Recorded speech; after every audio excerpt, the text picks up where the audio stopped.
most graciously welcome Senator Lutchmedial. Thank you very much, Chris. Thank you to the press. I'm very pleased to be here to join with you all on this conversation. I think that I want to congratulate you on the work that you've been doing as a foundation. I think you've certainly set a new trend, and you've set a very high standard in terms of the topics that you choose to discuss and the manner in which you choose to do it. Open, frank discussion, giving the average citizen an opportunity to liaise with people who are versed in the fields, various areas that you speak about. And again, I think that you've covered such a wide range of topics that is very interesting. But of course, tonight, and I think for the last week, this topic has been the topic and the only topic that has dominated the airwaves, the radio stations, TV stations, news, talk shows, and so on. So I'm very pleased to be part of it. And again, thank you very much for the warm welcome and the kind words. So without any further ado, let us get into the topic at hand.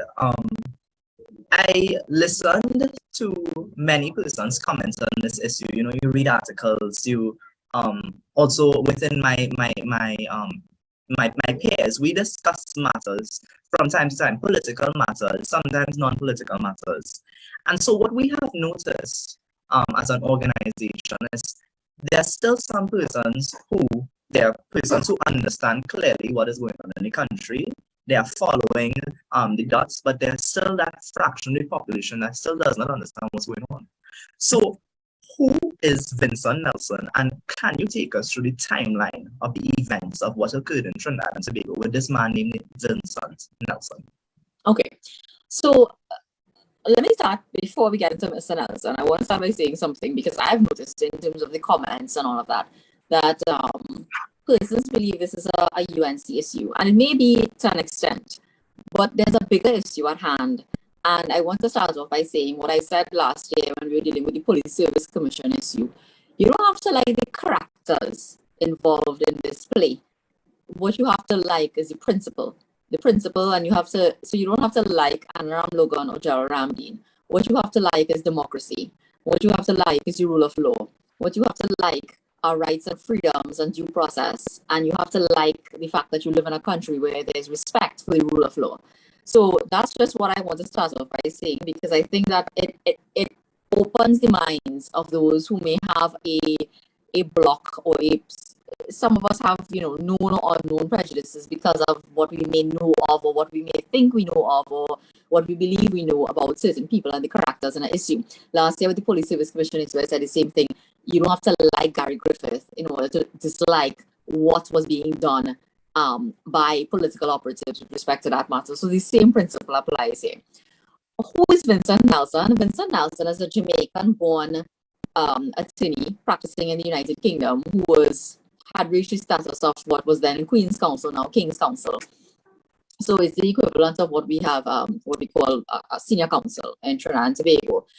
His area of expertise is particularly, I believe, in tax law.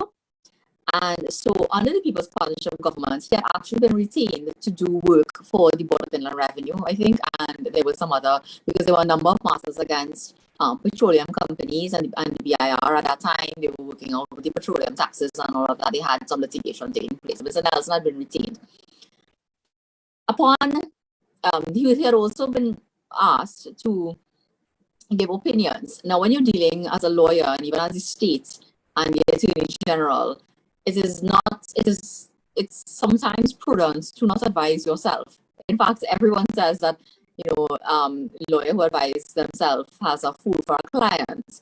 You would notice I don't advise myself, even if I'm the litigant in a matter. I would retain counsel to be my lawyer, right? I could defend myself, but I don't, because you need that outside perspective. So it is not uncommon for an Attorney General to seek legal opinions. And Malcolm Jones matter and the initiation of litigation against Malcolm Jones was one such matter where the Attorney General at the time, Mr. Anaram Logan, sought opinions from Senior Counsel and Queen's Counsel at the time. And Mr. Nelson was the Queen's Counsel who gave a very detailed opinion strongly in favor of commencing civil litigation against Malcolm Jones, who was then the executive chairman of Petrotrin under the Manning administration, and who had been responsible for the loss of a substantial sum of money, close to $1.2 billion, with the WGTL fiasco. All right. So the other person, of course, it is public knowledge, of Sir Russell Marcino, who was actually a former PNM Attorney General. So there were two what at the time, I guess, the Attorney General, well, I don't guess I know, the Attorney General felt were very unbiased opinions in favor of that case. We had an election in September 2015, and in October 2015, shortly after the election, you had Mr. Malcolm Jones being appointed by the Rowley administration to the Energy Standing Committee. That raised a lot of eyebrows, having regard to the litigation that was taking place. Then suddenly, in a very quick series of events, you had the Attorney General and Minister of, I think, Communications making announcements that, look, this litigation is not going anywhere, etc., etc. And then the Board of Petrotrin saying, yes, we're discontinuing the litigation. And that was quite unusual.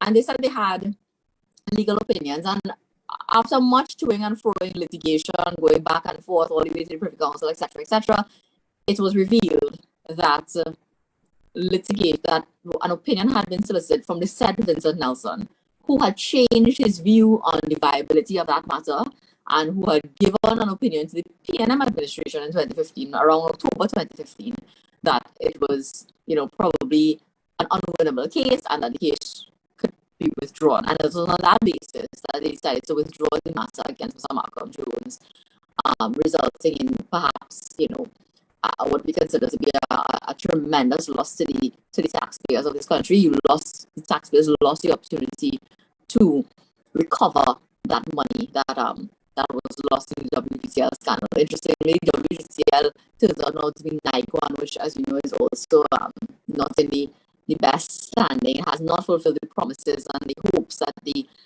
Rowley administration has put into it. So that is a whole other thing that continues. Now, what does all that mean? It means that Vincent Nelson has a lot about character, and it brought a lot of questions into the minds of certain people.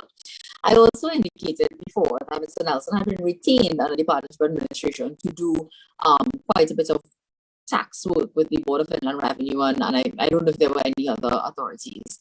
But he had been owed a substantial amount of money, and he was claiming money under the retainer agreement, even though some of that work that he was supposed to do hadn't actually been done. He was saying that there was a retainer. He had insisted on a retainer agreement because he wanted to be paid, etc., etc. Simultaneously with that, it turns out that Mr. Nelson was also, as we read in the newspaper, in a bit of financial difficulties. He was not doing so well. He had some health issues. It turns out that his finances were not up to par. And he sued the state for approximately $10 million. And before that, there was some, again, I don't want to get too legal here because I want people to understand, but the state had tried to get rid of the matter in court. Mr. Nelson won, they were going forward, and then they decided to settle the matter. And the matter was settled, and it is common when there's a compromise of litigation that you find some middle ground. Everybody give a little bit, so the state may agree to pay sometimes, but the litigant might give up something. Perhaps they would forego their legal costs, and you would say, well, each party will bear their own legal costs. Or you might say, if I'm owed 10 million, okay, give me 80 cents on the dollar, I'll take 8 million, and we go down the road that way, right? That's the nature of settlements, generally speaking. In this case, the state had agreed to pay the entire sum claimed by Mr. Nelson and pay his legal fees to the lawyer that he chose to represent him in that matter was Mr. Roger Kewalsing. And Mr. Roger Kewalsing, as you would know, turned out to end up being the person who was appointed on the Police Service Commission, who had copied Mr. Gary Griffith in emails and all of that, turning down the road. He also turned out to be the person who was driving a vehicle that was owned by the Attorney General, which had not yet been transferred, but it was, in possession apparently of Mr. Kewalsing. And so he is featured a lot in terms of his proximity to certain persons in the ruling political party, the we believe, or it is the common perception that he's aligned closely with the PNM and particularly with the Attorney General Faris Al-Rawi. So, sorry, former Attorney General Faris Al-Rawi. And that's, in a sense, something that raised eyebrows going forward. So, Mr. Nelson, having received his monies, having received all of that, turns out, gave a written statement that was notarized, and that's what we call the notarized statement. And let's not get the documents confused. There's a notarized statement where he says, shortly after the settlement of his litigation matter and the agreement of the state to pay him his $10 million and pay his lawyers his legal fees, he gives a notarized statement saying that he was part of a criminal conspiracy to pay what we call kickbacks to Mr. Anaram Logan through Mr. Jayaramdi. And the proof that he provided, supposedly, well, his testimony is that there was a conversation and that he was paying, the agreement was that he would get work from the state under the partnership government, and he had to give back a sum of that money and a percentage of that money to Mr. Ram Logan through Mr. Ramdi. That was his statement that he gave to the government at the time. What he gave in notarized statements. And it's interesting because we don't know at what point in time the police or the Office of the Director of Public Prosecutions really got involved in that statement and the giving of that statement. What we do know is that no one knew at the time that within a month of that notarized statement, an indemnity agreement had been executed. And now it is in the public domain that that indemnity agreement had been originally drafted by Mr. Nelson and his lawyers and been sent down here. It was being worked out. It was being looked at. This former Senator Al-Rawi says that he was advised by senior counsel and they agreed to it, and it was executed on behalf of the government of Trinidad. The wording of that indemnity agreement by itself is very worrying, and it is very troubling because in the criminal law, and why you have in your constitution a separate office of the Director of Public Prosecutions is because no political or elected official is supposed to be involved in the evidence to be given by a witness on a criminal matter. It is supposed to be entirely independent of the political directorate. And in this case, we certainly do not have that. The indemnity itself states that a notarized statement would be provided to the government of Trinidad and Tobago. How does the government get involved in obtaining a statement from a potential witness in a criminal matter? That in itself is very troubling. It goes on to make certain promises, so to speak, that recommendations will be made to the DPP not to prosecute Mr. Nelson for his role in whatever transpires, whatever he says, because of course his statements he implicates himself in his statements as being part of a criminal conspiracy. They agree also not to give the information contained in his statements to foreign authorities, whether they are investigative authorities, regulatory authorities, tax authorities, and so on. So essentially, it is an agreement that says, tell us something that we can use that will incriminate these persons, and you will face no consequence. Also, we will indemnify you against any costs. We will give you your legal fees. We will give you your, I don't know what it's. Are you hearing me clearly, by the way? I'm just checking. Okay. Yes, we are. I did get a message that my audio might be breaking up a little bit. I have my charger and I don't know if that's why. So let me just adjust it. Your audio is perfect on our Compass page. Okay. I think on some other pages, it seems to be a bit yeah, I think that there some problems. Yeah. All right. We hear you fine on the Zoom. So great. So yeah, so there's so there are lots of promises and so on being made in this document as signed by the Attorney General on behalf of the government of Trinidad and Tobago.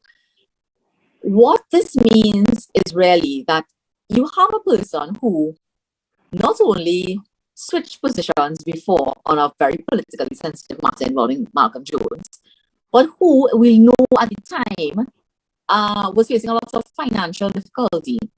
And immediately upon being told that you would be paid all of your outstanding money, your $10 million, gives this statement, but he's also given a number of assurances by means of it. So it's almost like you can give a statement saying you're part of a criminal conspiracy, but we will ensure you face no consequences.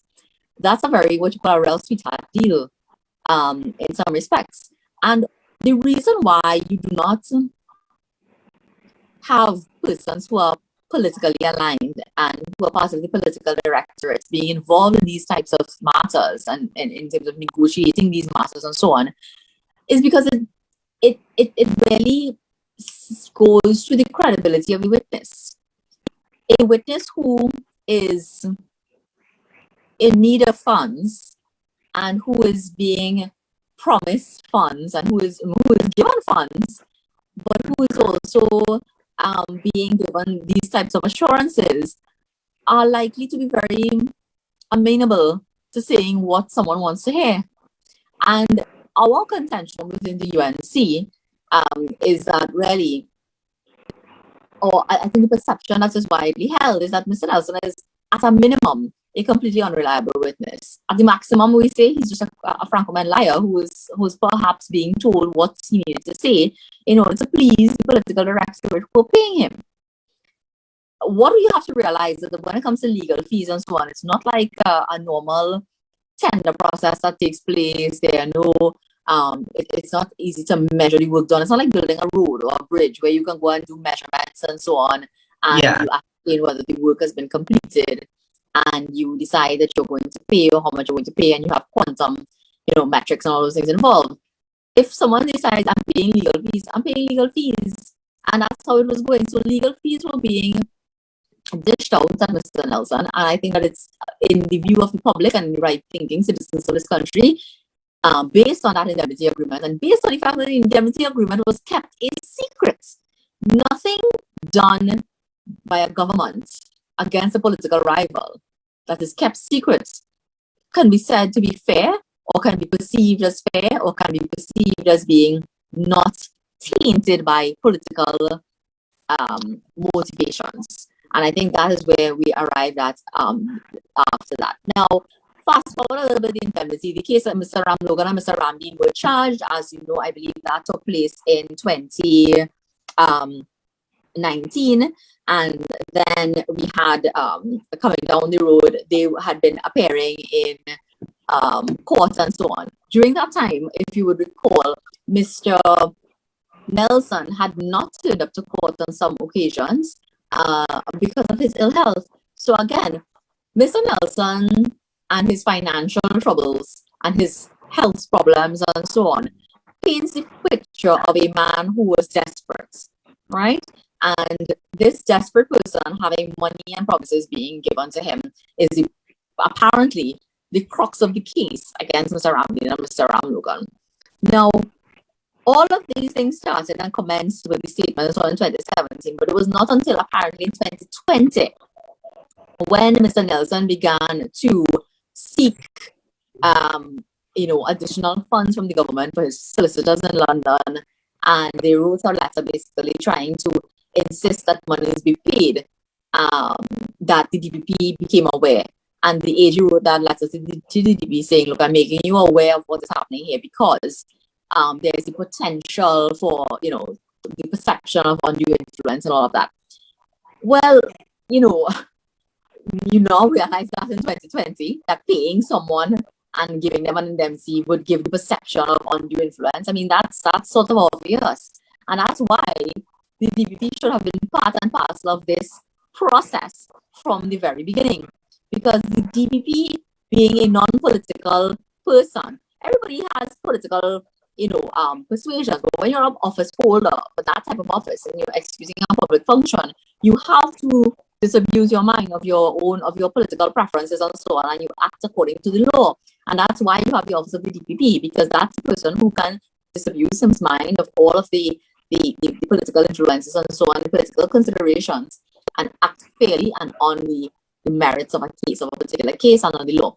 One of the major things that you do when you are looking at a witness, and you're considering whether a witness is a strong witness, or whether they are a witness who can withstand scrutiny under cross-examination, is you look at the history of that person and their character. I don't know, but I'm saying I can't say what the DPP would have said or done, but I'm saying that if I were to be the person assessing Vincent Nelson as the sole witness, perhaps against two people, I might look at the fact that he flip-flopped on his patrician WGCL advice, shortly after a change in government, and I would ask myself whether or not this person will make a reliable witness, because the reliability of a witness in a case like this really is everything, as we've seen now. So the DPP, having been made aware, he responded to Mr. Al-Rawi and said, look, I'm not getting involved in advising on this matter, etc. And, it took a while, but apparently then eventually the DPP decided to discontinue the matter against Mr. Andrew and Mr. Ramlogan because Mr. Nelson proceeded to file a claim against the state. Now, that claim was filed in February of this year. But prior to that, I think pre-action correspondence would have been sent from his solicitors, etc., etc. And this litigation commenced because Mr. Nelson is saying that despite the promises made in the indemnity agreement, that notarized statement found its way to the United Kingdom, where he practiced law. He was kicked out of his chambers. He lost his insurance and other benefits. He cannot practice, and a number of other things that has had a financial impact on him. So he is now seeking to recover from the state of Trinidad and Tobago somewhere in the vicinity of $150 million in damages, because he's saying that reputational and financial damage that he has suffered, etc., is so great that, and it was caused by the fact that the indemnity agreement that the state executed, that the Attorney General executed on behalf of the government and the people of Trinidad and Tobago, was breached, essentially. A lot of interesting things have come out in terms of his statement of case, we call, which is a claim that sets out the particulars of his claim against the state. It turns out that he's saying that Minister Stuart Young was the one who leaked the indemnity agreement. I've seen a statement made by Minister Young on his social media, and he doesn't seem to deny that he was the person that did it. That sent it across that breach indemnity. One must question why that was done, if he was in fact consulted on it prior to the execution. Minister Al-Rawi has made certain statements to the police that he did consult other members of the cabinet and ministers on the matter. We don't know at what point that was done, but it also is interesting that we have learned now that the claim was originally filed through the chambers of Mr. Keith Scotland. Now, I find this to be very curious, and I'll get to that in a little while, but the claim filed back in February really did preempt or just came just before the change in the cabinet, where Minister Al-Rawi was moved from the position of Attorney General. When the claim was filed, Mr. Scotland's name does not appear on the claim. However, there are three other juniors that appear who from his chambers, whose names appear on the claim at the time it was filed.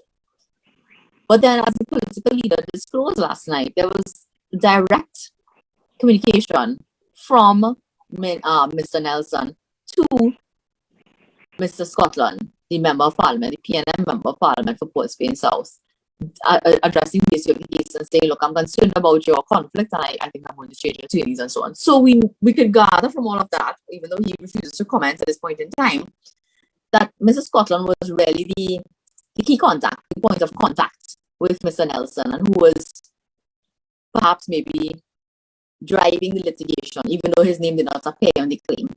His juniors are attached to his chambers. All three people attached to his law chambers are the ones whose names appeared in the claim back in February. This, as someone says, it looks like a very bad soap opera. But the bottom line is, regardless of whether this is perceived as a PNM infighting or whether it is really a more sinister plot afoot, I think that the sad thing is that this entire matter has cost the taxpayers of this country a considerable amount of money, and it is set to continue to cost the taxpayers of this country a considerable amount of money. apart from that, the lives of two persons were